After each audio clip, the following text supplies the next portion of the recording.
Shalom. Our Torah portion for this week is Vayeira. Let's take a look in the Torah at the opening few verses.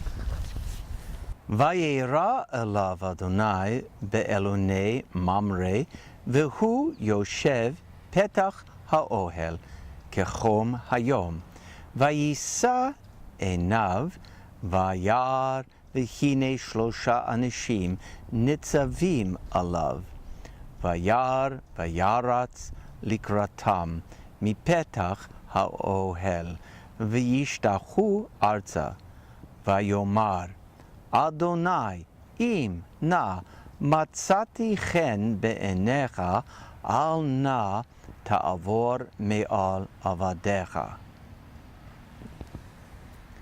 The Eternal appeared to him by the oaks of Mamre as he was sitting at the entrance of the tent at about the hottest time of the day. Looking up, he saw, lo, 3 men standing opposite him. Seeing them, he ran from the entrance of the tent to meet them, and bowing down to the ground, he said, "My lords, if I have found favor in your sight, please do not pass your servant by." What we see in the passage I just read is an example of 2 mitzvot being performed. The first one is performed by God, no less.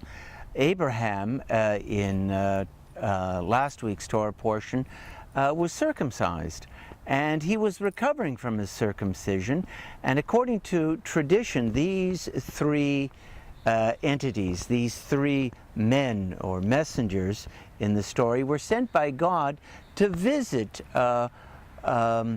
Abraham during this time of recovery. So we see the first example of what we call a bikur cholim, a visit to a sick person, which is a great mitzvah in Judaism. The second mitzvah we see performed here is the mitzvah of hachnasat orchim, which is the mitzvah of showing hospitality to strangers, to being helpful and compassionate to people passing through our way. Abraham sees these 3 people that are first identified as men, shlosha anishim. He runs to them and he invites them into his home, and he shows them great hospitality. This is a great mitzvah, again, to be hospitable to people. But something I want to draw your attention to is a certain ambiguity in the Hebrew here. When he encounters these men, he addresses them as Adonai, which is interesting.